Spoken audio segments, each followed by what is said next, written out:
I should have seen the signs earlier. Maybe I did. Maybe I just didn't want to believe it. After 40 years of marriage, you don't wake up expecting to find out that the person you trusted the most has been lying to you. But life doesn't give warnings. It just hits you in the face and waits to see how you react. That evening, I wasn't supposed to be home early. I had gone on a fishing trip with Greg, my old buddy from way back. We'd been planning it for weeks, but the weather turned to hell, cold wind, rain, nothing biting. Greg called it quits around 5, and I figured, why not? Might as well head home, take a hot shower, and relax with a beer. I pulled into the driveway just as the sun started dipping behind the trees. Everything looked normal. The house was quiet, calm, just like always. Except it wasn't. Because right there, parked in front of my damn house, was a black Mustang. A brand new black Mustang. I knew that car. Kyle. That smug piece of shit mechanic from down the street. 38 years old. Always talking too damn loud, always acting like he owned the place. The kind of guy who wore sunglasses indoors and thought he was the smartest guy in the room. And now his car was in my driveway. Something twisted in my gut. I sat in my truck for a moment, just staring at the house. The curtains were drawn, but I could see movement inside. Shadows shifting. I got out of the truck, shut the door quietly, and walked up the porch.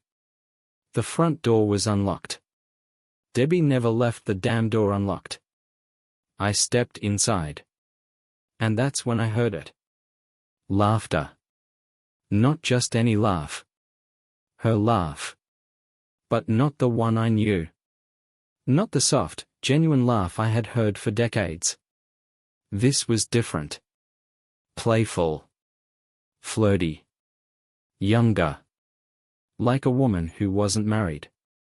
Like a woman who had forgotten I even existed. I stepped forward. And then I saw them. Debbie. My wife. Sitting on our couch in a silk robe, barefoot, a wine glass in her hand. And next to her, Kyle. Shirtless. Smirking. Holding a beer. One of my beers. For a split second, Debbie looked surprised. Not guilty. Not ashamed. Just surprised. Then she smiled. Frank, she said, like I was just another guest in my own damn house. You home early. I didn't move. Didn't blink. Because something inside me had snapped. I didn't move. Not because I was frozen in shock. Not because I was trying to process what I was seeing. No. I didn't move because I wasn't going to give them the satisfaction of seeing me react. Debbie kept smiling, twirling the stem of her wine glass between her fingers like this was all just a casual Tuesday evening. Kyle took another sip of his beer, stretching his legs out, still lounging like he owned the damn place. That was when I noticed something that made my blood run colder than anything else. They weren't worried. They weren't scrambling for excuses, or trying to cover up what they'd been doing. No apologies. No fear. They were comfortable. Like this had been going on for a long time. Like they knew I wouldn't do a damn thing about it. And that was the moment something inside me flipped. I let out a slow breath, unclenched my fists, and forced my face into something neutral. That made Kyle's cocky grin twitch. Just for a second. Debbie's smirk faltered, like she had expected screaming, a fight, some kind of reaction. Frank, she said, a little slower this time. Say something. I tilted my head, looking her up and down. The robe. The red lipstick. The fresh manicure. She had been preparing for this. Not just tonight. Not just this once. I wondered how many times she had done this before. How many nights I had been working late, fishing with Greg, out running errands, while some other man sat in my house, on my couch, drinking my beer. That thought alone could have sent me into a blind rage. But rage makes you sloppy. I wasn't going to be sloppy. I smiled. Not a happy smile. Not a smile that said I forgave her. A cold, slow, knowing smile. One that made Kyle's smirk disappear completely. Without saying a word, I turned on my heel, walked to the front door, and picked up my truck keys. "You leaving?" Debbie asked, like she actually couldn't believe it. Kyle let out a short laugh. "Guess he's smarter than he looks." I paused. Just for a second. Just long enough for that comment to sink in. Then I walked out and shut the door behind me. I wasn't running away. I was setting the stage. I didn't go far. Just a few blocks away, to an empty parking lot behind a strip mall. Somewhere I could sit and think without distraction. I turned off the engine, exhaled slowly, and pulled out my phone. I had work to do. First, call the bank. "I need to freeze all joint accounts immediately," I said, keeping my voice steady. "Is there an issue, Mr. Carter?" "Yeah," I said, gripping the steering wheel with my free hand. "My wife's been spending my money on another man. That's the issue." A pause. Then, "I understood, sir. We'll take care of that right now." Next, call the credit card company. "Cancel every card in both our names," I said. "No exceptions." "Would you like new ones issued in just your name?" "Yes." Click. Done. One by one, I made the calls. The lawyer. File the divorce. No warning. No negotiations. I want her served tomorrow morning. The security company. Change the locks. Tonight. The insurance agent. Remove her as a beneficiary. Effective immediately. With every call, I felt lighter. I wasn't just reacting. I was taking control. And Debbie? She had no idea what was coming. An hour later, I pulled back into the driveway. The Mustang was still there. I stepped inside. Debbie and Kyle were still on the couch. Still drinking. But this time, when they saw my face, the laughter stopped. "Frank," Debbie started, sitting up a little straighter. "Listen, I think we should." I held up a hand. "No talking." Kyle frowned. "What's your problem, old man?" I didn't answer. I walked past them, straight to the hallway closet, and grabbed a large black duffel bag. And I started packing her things. Debbie jumped up. "Frank, what the hell are you doing?" I didn't answer. Clothes. Shoes. Jewelry. Every little thing she had in that house, I shoved it into the bag. "You can't just..." I zipped it shut. Tossed it at her feet. Then I turned to Kyle. "You too." Kyle blinked. "What?" I stepped toward him. "You heard me." For the first time that night, he didn't look so cocky. I didn't stop moving. Didn't blink. Until I was right in front of him. "Get the hell out of my house," I said. "Both of you." And for the first time that night, Kyle actually shut the hell up. Debbie started shouting. Something about needing time and not making rash decisions. But I just stood there. Waiting. Until finally, Kyle stood up. "Come on, babe," he muttered, grabbing his shirt. "Let's go." And just like that, they left. I stood there in the silence. For the first time in 40 years. I was alone. And I had never felt stronger. I stood in the silence of my house, listening to nothing but the sound of my own breathing. For the first time in 40 years, Debbie was gone. I should have felt pain. Grief. Something. But all I felt was clarity.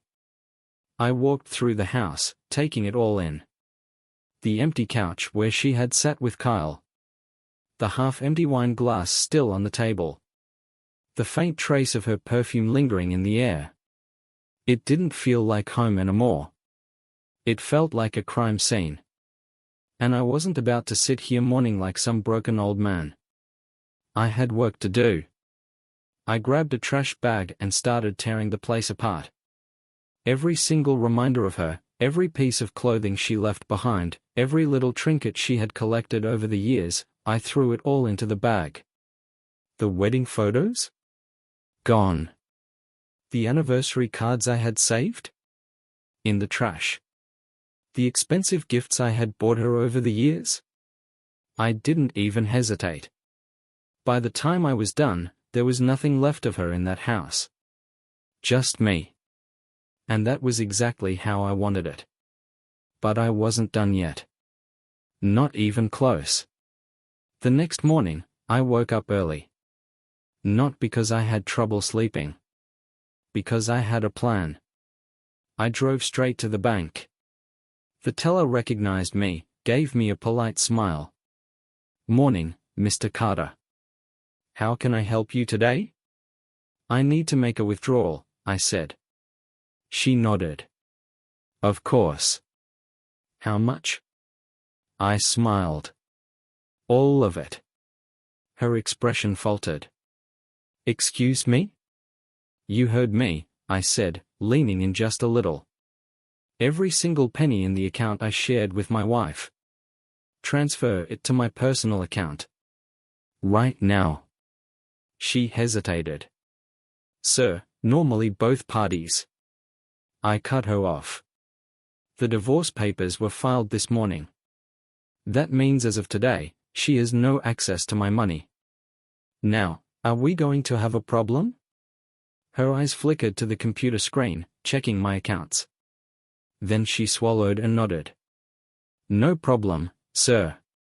A few minutes later, I walked out of that bank with my entire life's savings exactly where it belonged, with me. I could already imagine the look on Debbie's face when she tried to use her card and found out she was broke. That was going to be a beautiful moment. But I wasn't finished yet. Next stop, the car dealership. I walked straight up to the sales manager, a guy named Ron I had known for years. "Frank? Good to see you, buddy. What brings you in today?" "I need a new truck," I said, tossing my keys onto the counter. He raised an eyebrow. "What happened to the old one?" "Nothing. Just don't want her to get it in the divorce." Ron let out a low whistle. "Damn. That bad, huh?" "Worse," I said. An hour later, I drove off the lot in a brand new F-150. Fully paid in cash. Only my name on the title. Let's see Debbie try to fight for that. I wasn't just cleaning up my life. I was erasing her from it. By the afternoon, my phone started buzzing. "Debbie." I let it ring. She called again. I ignored it. Then came the texts. "Frank, what the hell? My cards aren't working. Did you cancel our accounts? Call me right now." I smirked. She was panicking. Good. A few hours later, Greg called me. "Man, have you checked Facebook today?" I frowned. "No." "Why?" "Debbie's losing her damn mind, that's why. She's posting all kinds of shit about you. Saying you blindsided her, stole all the money, left her homeless. She's making you sound like a monster, man." I laughed. A real, genuine laugh. "Let her scream into the void," I said. "It won't change a damn thing." But Greg wasn't done. "That's not even the best part," he said. She posted a selfie. Guess where she is? I already knew before he even said it. Kyle's place. Bingo. I could almost see it in my head, Debbie, sitting on Kyle's crappy couch in his tiny apartment, looking miserable. No fancy wine. No silk robes. Just her, realizing that she had traded a life of comfort for a quick thrill. And now? She had nothing. Kyle wasn't going to take care of her. That much was obvious. Sooner or later, she was going to realize she had made the biggest mistake of her life. And that? That was going to be fun to watch. That night, I sat back in my new truck, parked outside my house, watching the stars overhead. For the first time in a long time, I felt free. Debbie thought she had won. She thought she could cheat, humiliate me, and move on like I was nothing. But now? She was the one who had lost everything. And me? I was just getting started. I woke up the next morning feeling lighter than I had in years. There was no tension in my chest. No weight pressing down on me. For the first time in a long time, I was free. Debbie, on the other hand, was waking up to a nightmare.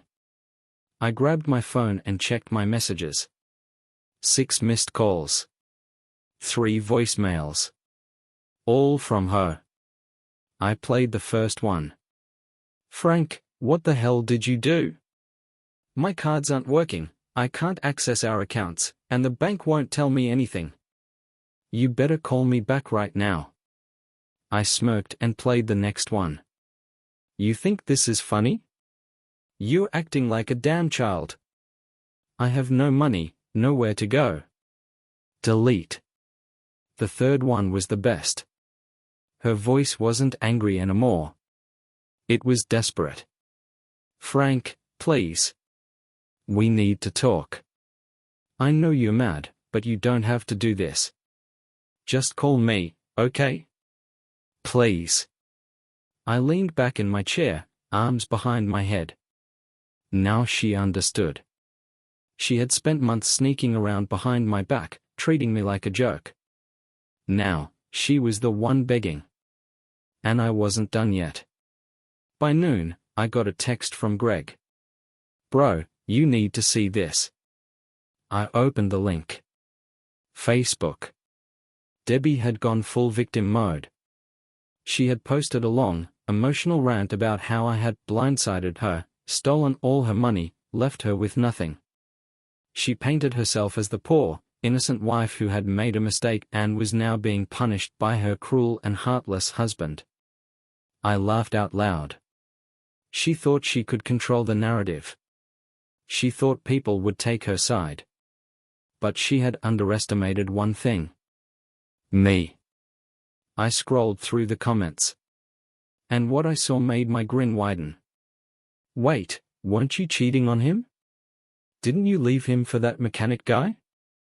Hold on, so you're mad that your husband isn't giving you his money? After you betrayed him? LOL. Frank, if you see this, just know we're all on your side. Screw this woman." Her post had backfired spectacularly. She wasn't getting sympathy. She was getting dragged.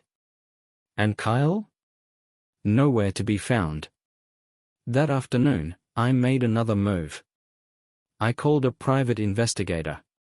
"Find out everything you can about Kyle," I told him. His finances. His past. His job. I want it all. The guy chuckled. "Sounds like you're planning something big." "You have no idea," I said. Kyle thought he had won. He thought he had stolen my wife, humiliated me, taken my place. But he was about to learn something the hard way. I wasn't done yet. Not even close. That evening, I got a call back from the investigator. And the news he gave me was gold. "Your guy Kyle? He's in deep shit." I leaned forward. "Go on." Turns out he's got a criminal record. Assault charges. Multiple DUIs. Oh, and here's the best part, he's on probation. I grinned. "Tell me more." His job at the auto shop? Barely hanging on. He's been fired from 3 different places for stealing from customers. And he owes money to a few very angry people. Bingo. Kyle was already 1 step away from rock bottom. And I was going to push him the rest of the way. The next morning, I made one last call. The anonymous tip line. "Yeah," I said, disguising my voice slightly. "I work at Johnson's Auto Repair, and I need to report something. One of the guys here, Kyle Reynolds? He's been drinking on the job. Driving customers' cars under the influence. I don't want anyone getting hurt." I hung up, smiling. By the end of the week, Kyle would be unemployed. And by the end of the month? He'd probably be back in jail. Debbie had thrown away her entire life for this guy. And now? She had nothing. And Kyle? He was about to lose everything. I poured myself a drink, leaned back, and watched the sun set over my land. For the first time in a long time, I felt at peace. But I wasn't finished yet. Not by a long shot. By the time the weekend rolled around, the pieces were falling into place. Kyle was in trouble. Debbie was unraveling. And me? I was just getting warmed up. I spent the morning at the gun range, not because I needed practice, but because I wanted to clear my head. There's something about the weight of a firearm, the steady control of your breathing, the focus it requires.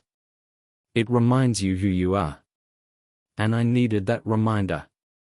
I wasn't some pathetic old man who'd been tossed aside. I was a man who wasn't finished yet. As I lined up my last shot, my phone buzzed in my pocket. Greg. I put the safety on, set the gun down, and answered.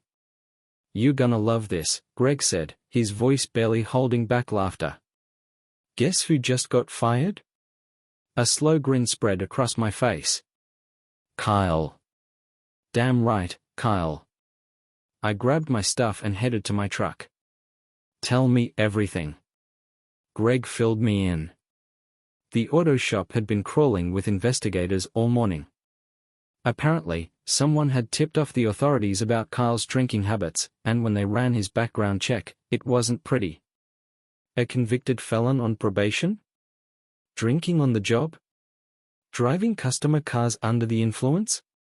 Yeah. That was enough to send his ass packing. Manager fired him on the spot, Greg said. Last I heard, he stormed out cussing, saying it was all bullshit. I smirked. He's right about that. It is bullshit. But it's my bullshit. Kyle was spiraling, and Debbie was about to go down with him. I checked my phone. 1 missed call. Debbie. I didn't call back. I had other things to take care of. That afternoon, I parked my truck outside Kyle's apartment. I wasn't there to fight. Not yet. I was there to watch. Kyle stumbled out of his place, looking like hell. His usual cocky swagger was gone. His hair was a mess, his clothes wrinkled. He paced back and forth in the parking lot, phone pressed to his ear.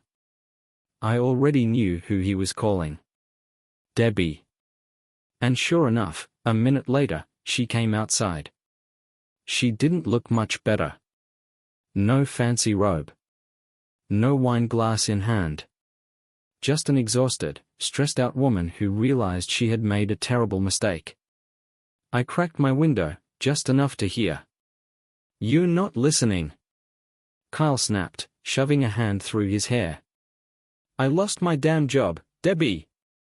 Do you get what that means?" Debbie crossed her arms. "Kyle, I told you, I can't access the money anymore. Frank locked me out of everything." Kyle let out a bitter laugh. "Wow. Shocking. It's almost like cheating on your husband wasn't the smartest idea." Debbie's face turned red. "Excuse me?" Kyle threw up his hands. "Oh, don't give me that. You really thought he was just gonna roll over and let you take everything? That he was just some pathetic loser? Debbie hesitated. And in that moment, I saw it. The regret. The realization that she had thrown away a good man for a complete idiot. I almost felt bad for her. Almost. Kyle kept talking, his voice rising. You said we were gonna have a good life together, Debbie. But now you're broke, I'm broke, and we're both screwed. I watched as Debbie's hands curled into fists. Oh, so this is my fault now? Kyle scoffed. You think I wanted this? You think I wanted to lose everything? Debbie opened her mouth to yell something back. And then Kyle did the dumbest thing he could have done. He grabbed her wrist. Hard. I was out of my truck before I even realized I had moved. Kyle didn't see me coming. 1 second, he was yanking Debbie toward him. The next, my fist collided with his jaw. The sound it made was satisfying. Kyle hit the ground hard, groaning. Debbie gasped, stumbling back, eyes wide. I loomed over Kyle, staring down at him as he clutched his face. You don't touch her, I said, my voice low, dangerous. Kyle glared up at me. What the hell is your problem, old man? I crouched down, lowering my voice just for him. You took what was mine, I said. Now I'm taking everything from you. Kyle's face paled. He knew. He finally understood. This wasn't over. Not even close. I stood up, adjusted my jacket, and turned to Debbie. She just stood there, shaking. For the first time since this all started, she didn't look smug. She looked small. Frank? She started. I cut her off. You made your choice, Debbie. I walked back to my truck and got in. As I drove away, I didn't look back. Because there was nothing left to look at. But I wasn't done yet. Kyle had just learned his lesson. Debbie? She still had one final price to pay. I didn't drive straight home after knocking Kyle on his ass. I parked a few blocks away, my hands still gripping the steering wheel, my knuckles white. My heart wasn't racing. I wasn't shaking. I felt calm. Because I had won. Kyle was out of a job. Broke. Desperate. He wasn't some untouchable playboy anymore, he was a loser with nothing left. And Debbie? She had just realized she had bet on the wrong damn horse. But I wasn't finished. Not yet. I pulled out my phone and made a call. It rang twice before the familiar voice answered. Frank, my lawyer said. I was just about to call you. Good news, I hope. Oh, the best. Debbie tried to dispute the asset freeze, but she doesn't have a leg to stand on. She signed a prenup, remember? I smiled. I remember. That means she gets nothing, he continued. No money, no house, no car. She's trying to argue emotional distress, but judges don't give a damn about cheaters. I let out a slow breath. Serve her the eviction notice. You got it. I hung up. Debbie had 1 week to pack her things and get the hell out of my house. And I wasn't going to make it easy. The next morning, I went back home. The place felt different now. Quieter. Peaceful. But it still smelled like her perfume. I couldn't stand it. So I erased her. I stripped the bed. Burned the sheets. Took every framed picture of her and threw them in a metal drum out back, watching them curl and blacken in the flames. The expensive gifts I had bought her over the years? Pawned. Her designer clothes? Donated. By noon, there was no trace of Debbie Carter in my house. And it felt damn good. That afternoon, I got another call. Greg. You are not gonna believe this, he said, barely holding back laughter. Try me. Debbie just showed up at the diner. She's begging people for a place to stay. I raised an eyebrow. Kyle kicked her out already? Looks like it, Greg said. I heard she came home after your little incident, and he lost it. Called her with bad luck, blamed her for his life going to shit. Threw her out with nothing. I let out a short laugh. So now she's homeless, I said. Greg snorted. She's trying to play the victim, but nobody's buying it. The whole town knows what she did. She's getting dirty looks left and right. I could picture it. Debbie, sitting alone in a booth, her once perfect hair a mess, her makeup smudged. For the first time in her life, she was truly alone. And it was exactly what she deserved. That evening, I got a knock on my door. I opened it. Debbie. She looked like hell. Her eyes were red, her face pale. I leaned against the doorframe, arms crossed. What do you want? She swallowed hard. Can I come in? I stared at her for a long moment. Then I stepped aside. She walked in slowly, looking around like she barely recognized the place. She probably didn't.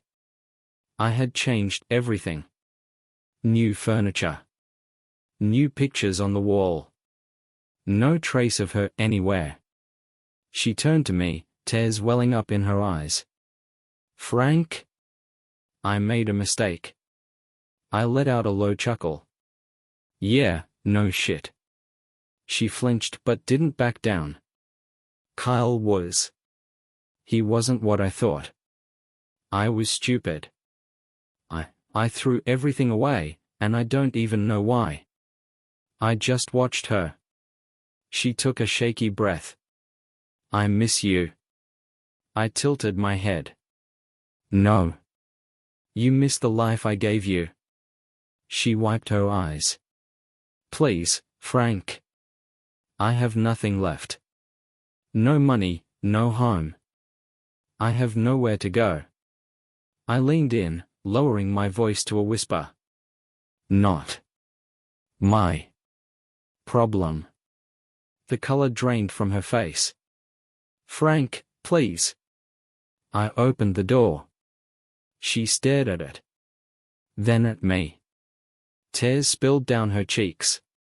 You really hate me that much? I didn't answer. Because I didn't hate her. I felt nothing for her. And that was worse. After a long pause, she finally stepped outside. I shut the door. And locked it. I stood there for a moment, listening. On the other side, I could hear her sobbing. But I didn't open the door. I just turned around and walked away. Because Debbie Carter was no longer a part of my life. And I had never felt freer. Debbie was gone. For real this time. I stood in my quiet house, listening to the absence of her. No more fake apologies. No more crocodile tears. No more excuses. I thought I'd feel relief. Maybe even peace. But something was still missing. Because she hadn't suffered enough. Not yet.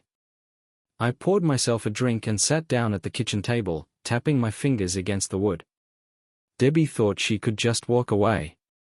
Thought she could say, I made a mistake and everything would magically go back to the way it was. She thought I was weak. She was about to learn just how wrong she was.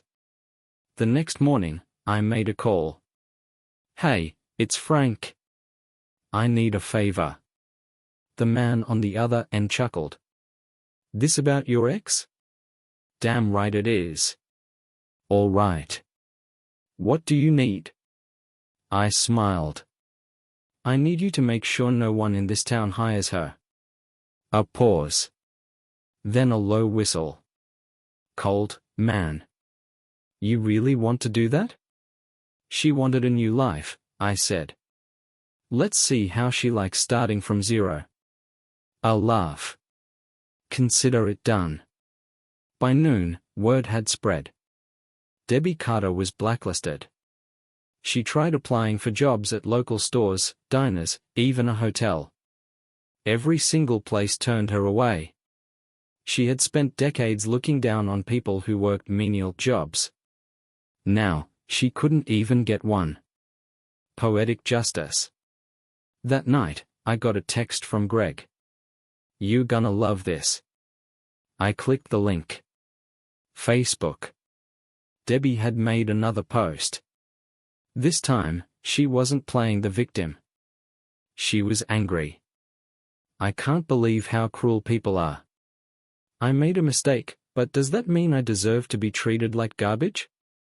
I can't find a job, I can't find a place to stay, what do you people want from me?" The comments? Brutal. "We want you to leave town. You brought this on yourself. Frank gave you everything. You threw it away. Now you're mad that he's not saving you? LOL. Debbie had burned every bridge she had. And now? She was drowning. The next day, I got another call. This one from an unknown number. I answered. A familiar voice spoke. "Frank." "Kyle." I leaned back in my chair, smirking. Well. If it isn't my favorite unemployed felon. A pause. Then a bitter laugh. "You really did a number on me, old man." "Yeah?" I said. "You gonna cry about it?" Another pause. This one longer. Then, his voice dropped lower. "I should have put you in the ground when I had the chance." I felt my grin widen. "You tried," I said. "You failed." Kyle was silent. I could picture him, gripping the phone so hard his knuckles turned white. "Good. Let him stew in it." "You listen to me," Kyle finally growled. "This ain't over." I chuckled. "For you? It's already over. You just don't know it yet." I hung up. Let him wonder. Let him suffer. Because Kyle was already finished. And Debbie? She was next. Kyle's threat didn't bother me. It made me laugh. Because he still didn't get it. He thought this was just about revenge. About payback. About bruised egos. But this? This was war. And I wasn't just beating him. I was erasing him. I sat back in my chair, sipping my whiskey, thinking about the next move. Kyle was broke. Jobless. On probation. One wrong move, and he was going straight back to prison. And Debbie?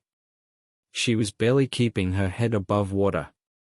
She had no job, no money, no friends. Her reputation was in ashes. She was already broken. But I wanted her destroyed. So I made one last call. "Frank, buddy." "Didn't expect to hear from you," said the man on the other end. "Larry," I said, leaning back. "Still working real estate?" "Of course." "What's up?" "I need you to buy out Carl's lease." Silence. Then a slow chuckle. "You serious?" "Dead serious," I said. "Buy out the apartment. Kick him out." Larry whistled. "Damn. He piss you off that bad?" I smiled.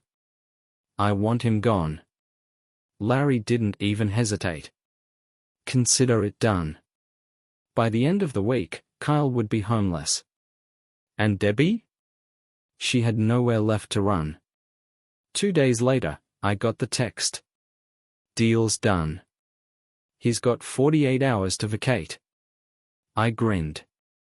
Kyle didn't know it yet, but his life was about to get a whole lot worse. And as for Debbie?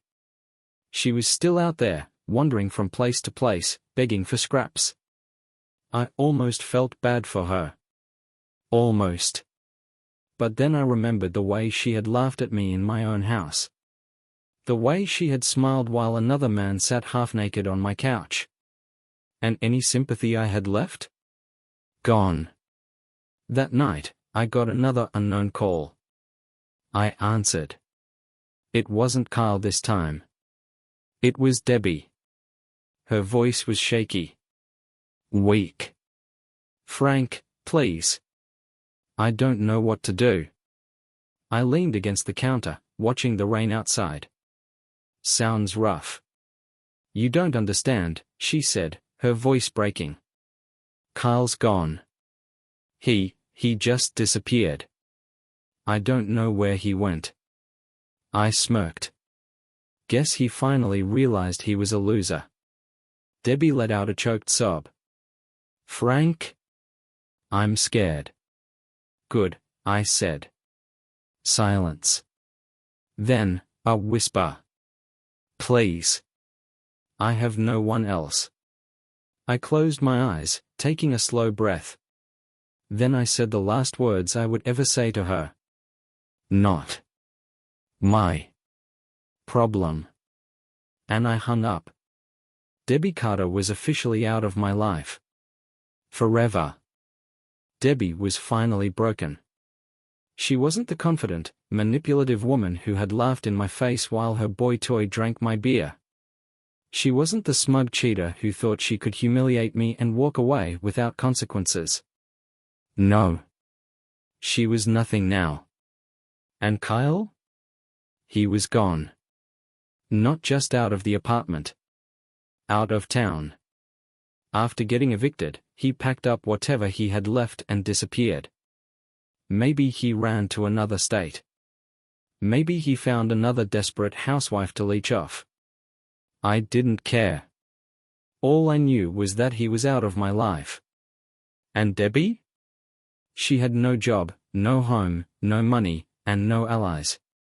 She had been thrown to the wolves. Just like she deserved. That morning, I went to the diner for breakfast. My usual spot. The kind of place where everyone knew everyone. The second I walked in, heads turned. People smiled. Nodded. Some even clapped me on the back. Because they knew. They had seen the posts.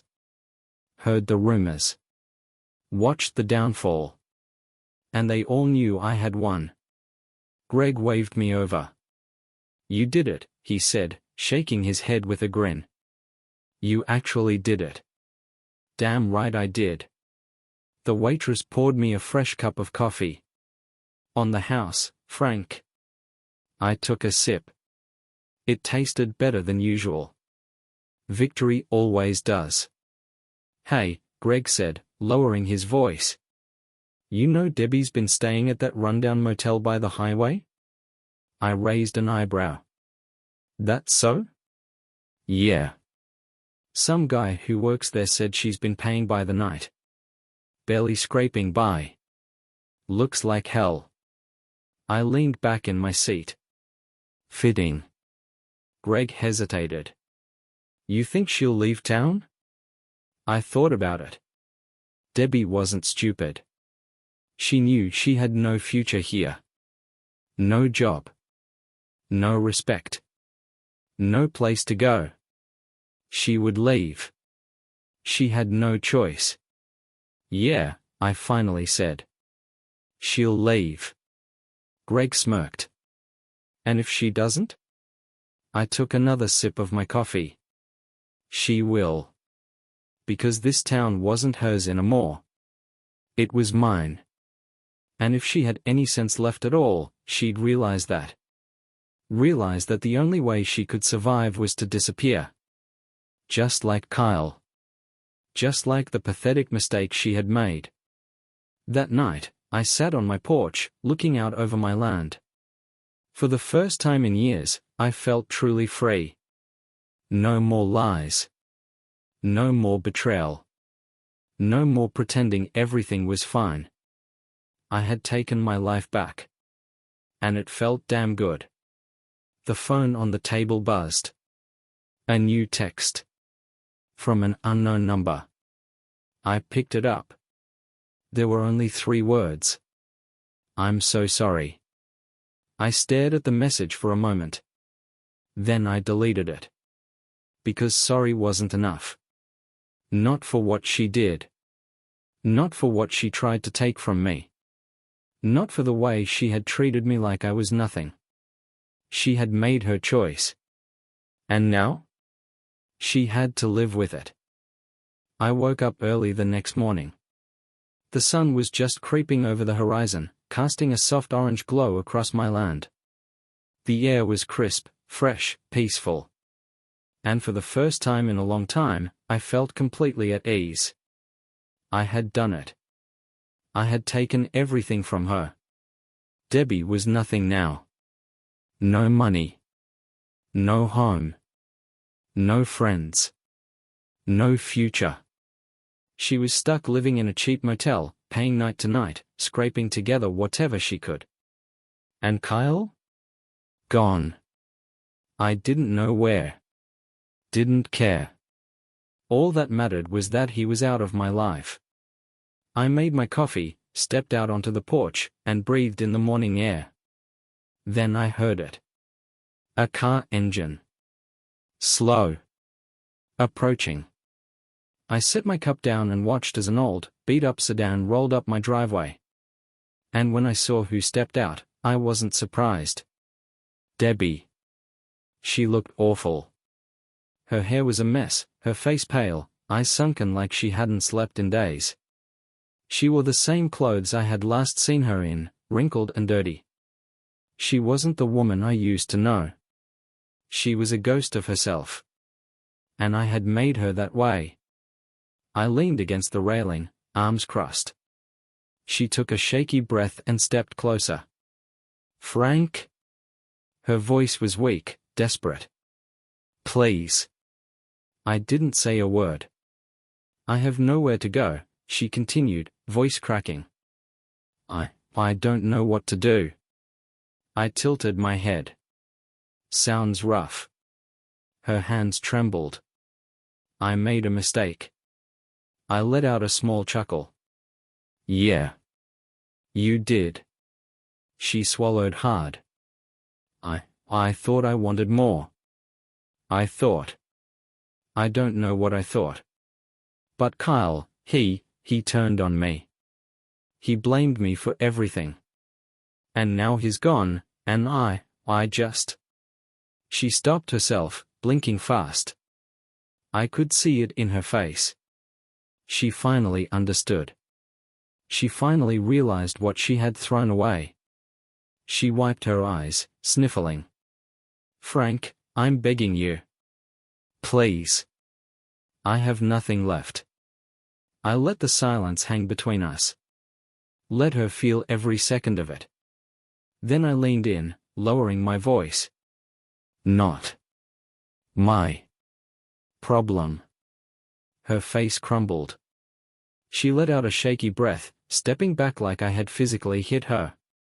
"You really don't care," she whispered. I smiled. Cold. Empty. "No," I said.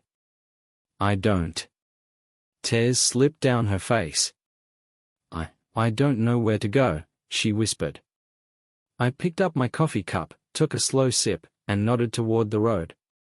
"Not my concern."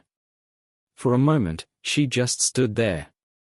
Then, finally, she turned around. She walked back to her car.